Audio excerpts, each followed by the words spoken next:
Hey, Tom here, FlipAnythingUSA. So on my blog, I share how I made my fortune in real estate and how I maintain it. This is part of the Landlord Life series I share with you. So this is a strip center I own. I got all kinds of business here: bar, restaurant, massage parlor, tattoo, secondhand clothing, vape shop, dry cleaners, and some others, all the normal stuff that you have in a strip center. And pretty much those are a lot of the staples. Pedicure, if I didn't say that already. Anyways, we're gonna go into the restaurant. This has been a great restaurant. Been many years, and we're gonna go in. I got water leaks. Got water leaks. Look at the sky. This is part of the crap that happens. Okay.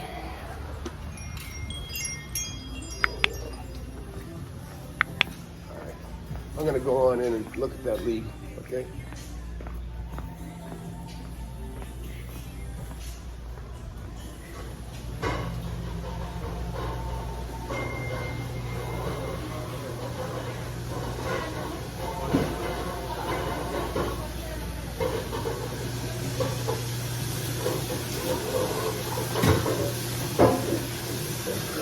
Hello. Where's the leak? Primarily? Right there. Where's right here? Oh, between the ice machine? Right there? Okay. Oh, I see right there. Gotcha. All right. Well, I have a roofer coming. Okay. Yeah. The roofer's going to be here in about a half hour. So you just have to tell him he's going to go on the roofer. 1.5 hour. Okay. Anyways, so it's unfortunate, this stuff does happen sometimes. And this is a metal roof.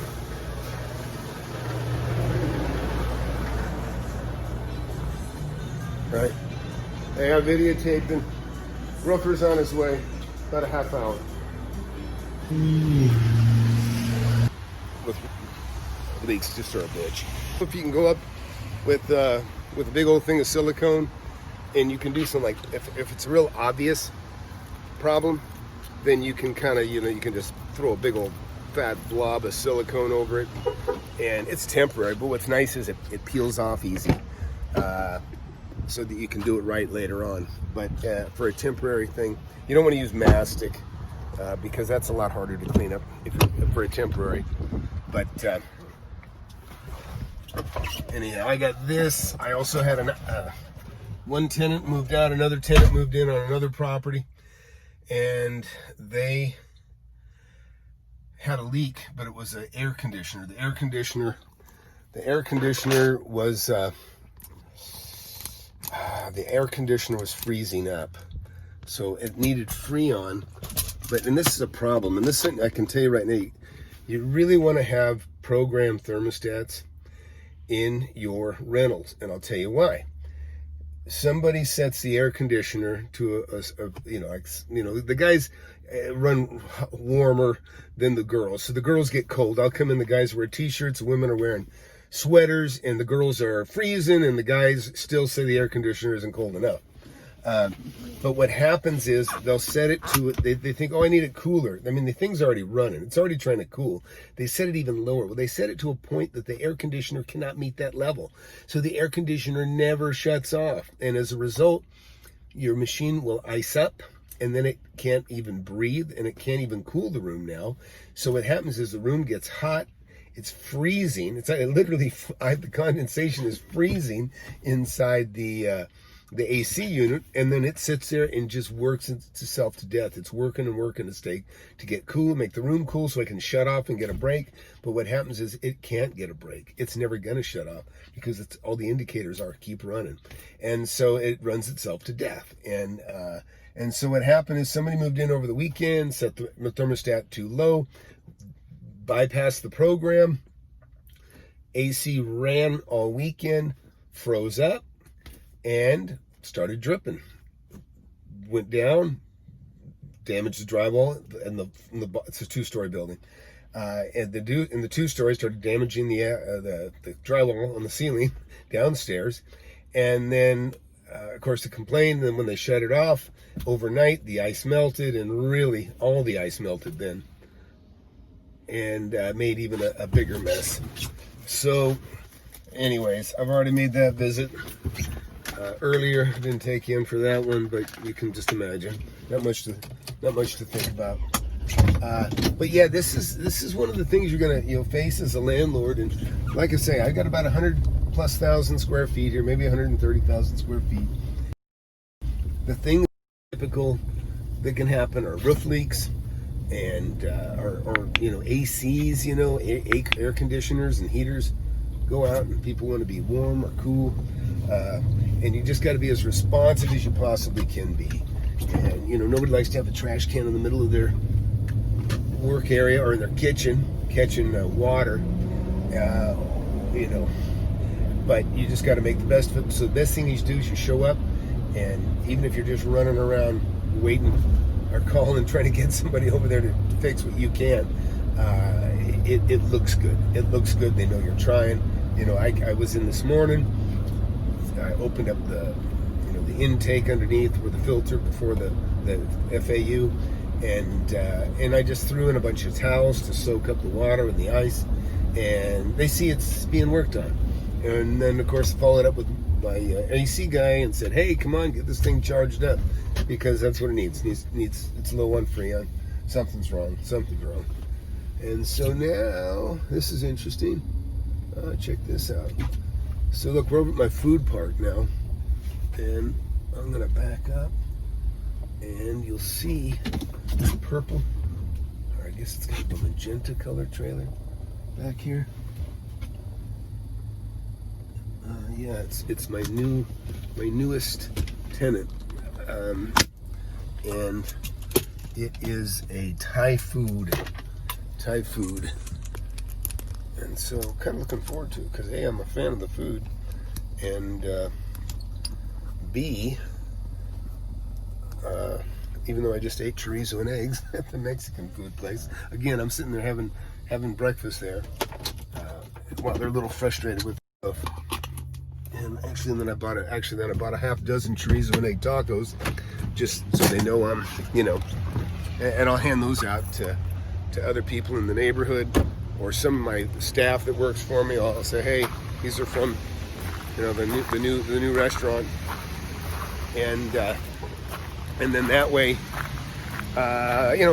bring them business, man. It's like say, that's you got to remember. Your success is shared with your tenants. Treat them like customers. Always treat them like customers, because they are customers. And think about it. I mean, how many customers you got spending thousands of dollars a month with you? Thousands of dollars a month. You know what I mean? That's a good customer. Well, and that's what you got. And that's what I got. So in here we got Thai food, I got Mexican food, got barbecue. We got Indian food back here, and then right here this is Mediterranean food. And so I'm gonna go talk to these folks and take a look at their menu and see what they got. I don't want to put them on camera, so I'll be back. All right. Anyways, you can see they actually got all kinds of. They got Tom Kha soup, Tom Yum soup, all this other great stuff here. So I'm excited about that. So I'm gonna place an order. All right. So I just placed my order. Cashew chicken. I'm actually stuffed, and like I said, I got a half a dozen tacos. I'm gonna go hand out to somebody else. I'll probably give this cashew chicken to somebody else in one of my buildings, just so people know they're here. But this is one of the best things you can do as a landlord is, you can see what people are doing wrong a lot. I see it a lot. They don't promote, they don't stick a sign out that says what they do.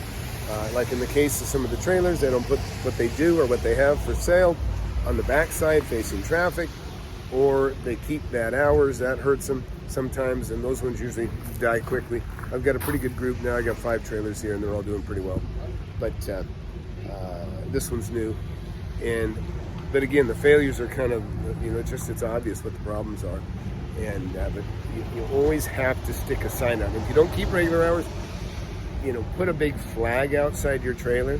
It can say tacos or teriyaki or whatever you sell, gyros, and it lets everybody know you're open, but take the flag down when you're not open.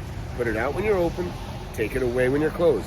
Because there's nothing worse than looking like you're open when you're not, and or looking like you're closed when you're not, because you lose business. People think you're closed. So it's important you take the flag away when you're closed. Tells everybody you're not selling. Put it out there when you're open. It's a flag like, oh hey, we can get some food. But if it's always out there and they take the time to park, walk up and see you're closed, next time they see your flag up, they think you're closed anyways. So if you're in the food business or you got anybody doing that, please pass on the tip. It'll make a world of difference in their business. It's a simple thing, but it's just a common sense thing, and people miss it all the time. But these people are doing it right. They've got their name on the back of the trailer, this little magenta looking place, and they didn't even know me. They know my manager, and so I just introduced, so now they know me. And but so from here, I'll grab this food and we'll head back to.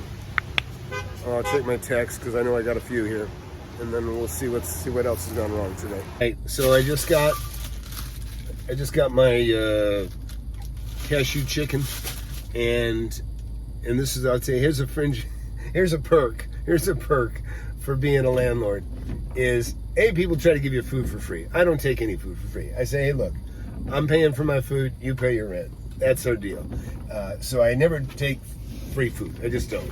And I always tip well.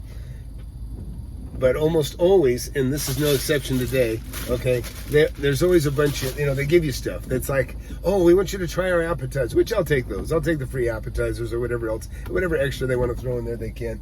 And it's just good business. I just pass it out anyways to other people that'll try it. But it's funny. You can get really fat, but just with the extras that they pack in the bag and give you. So anyways, like I said, I'm not even hungry. And like I said, I've got another from my previous. I got a half a dozen tacos here that I don't need, but I'm going to give them to other people and spread the word. Last time I got those tacos, I went across the street and I gave them to a garage. I went over to a mechanic's garage and I just said, "Hey man, these are across the street." And and presumably they ate them and liked them and came back and ordered. Because I want their numbers up. It's been rough going through the stuff they've had to go through here lately. Although actually, I tell you, the food parks, it's been pretty gentle on. It's actually the little pandemic thing we went through. Actually brought a lot of business to the food trucks and trailers, and so they have done well and prospered. But it's the restaurants that have really suffered. So anyways, that's it. So I'm going to get back to doing some paperwork. I'm fighting taxes tomorrow. This is another thing you'll find out when you become a landlord, or the more you got, the more you have to protect. I always describe being a landlord, at least at my level now, it's like being a big octopus, just like tentacles, right? And each of these tentacles is a property or a couple properties. But there's always somebody chewing on one of your damn tentacles, okay?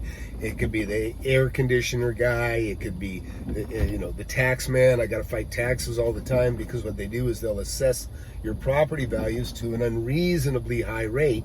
And then, I spent $10,000 or more on appraisals in the last 3 months. And not because I needed a loan, to prove to the tax authorities that they're wrong. They're over assessing my values, and that can be a very significant cost.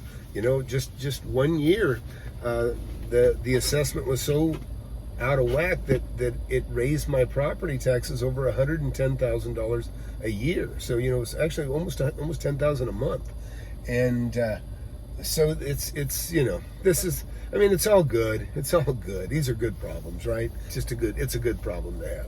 But anyways, so that's it. Just day in the life.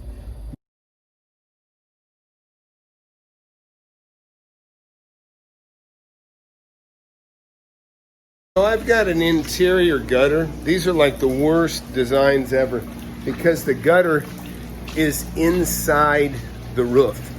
That is in other words, it's within the building. And so these are the fans. Beto just brought me one. They're low profile. I've got 3 of these at least. Here, Landlord Live. Roof just came in with water, squeeging, carpet wet. Got a big fan blowing over the top of the carpet.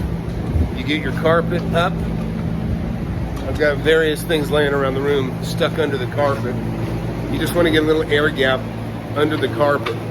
And the reason for that is so that you can blow air under the carpet.